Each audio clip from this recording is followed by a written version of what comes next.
Here we're going to look at solving simultaneous equations again, but this time not using the elimination method, we're going to use substitution.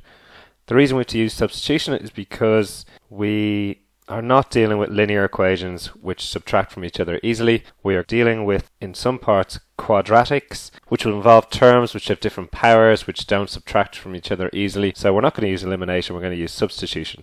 And what I mean by that is we're going to rearrange one of the equations, usually the one that's easier to rearrange. In this case it's going to be this one, the equation of the line.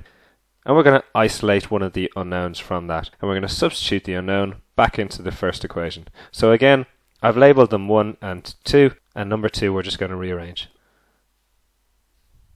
So if I rearrange 2 and bring that over to the other side, so subtract 2b and 1 from the left hand side, I'm left at a is equal to minus 2b minus 1.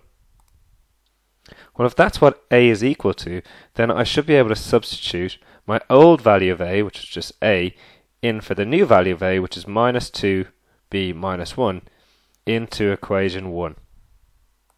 So doing that, I'm left with this equation here, which I've just still labelled as 1, but now we have our new value of a here and here. Multiplying out the brackets, then we have, well, the first thing to be squared plus twice the first by the second, plus the second thing to be squared gives me 4b squared plus 4b plus 1 for that. And minus, keeping the minus outside the brackets, multiplying by b, we've got minus 2b squared minus b, and we leave the b squared there, is equal to 3. We bring everything over to the left hand side of the equation, and we cancel our like terms, and we're left with 7b squared plus 5b minus 2 is equal to 0. Well, this is just a quadratic. There's numerous ways to solve the quadratic. If you're uncomfortable using the trial and error methods, you can use the guide number method, or you can even just use the minus b formula. Here, even though it looks quite awkward, the factors work out fairly straightforwardly. 7b minus 2 is one factor and b plus 1 is the other factor. For more on factorising quadratics, you can see the video on that. Then we're left with a situation where we've got two multiples being equal to 0. Well, if that's the case, then one of them has to be equal to 0. So if 7b minus 2 is equal to 0, b is then equal to 2 over 7.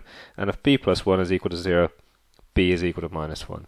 Now that we've got two values of b that satisfy the equation, we can simply substitute those two values for b into the rearranged equation 2 here.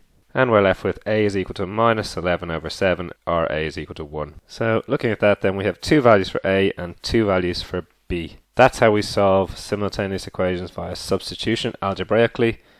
There are methods to solve these equations graphically when your, let's say, equation 1 here is a bit more straightforward, like it looked like a cubic function, or it looked like a quadratic function which we could draw.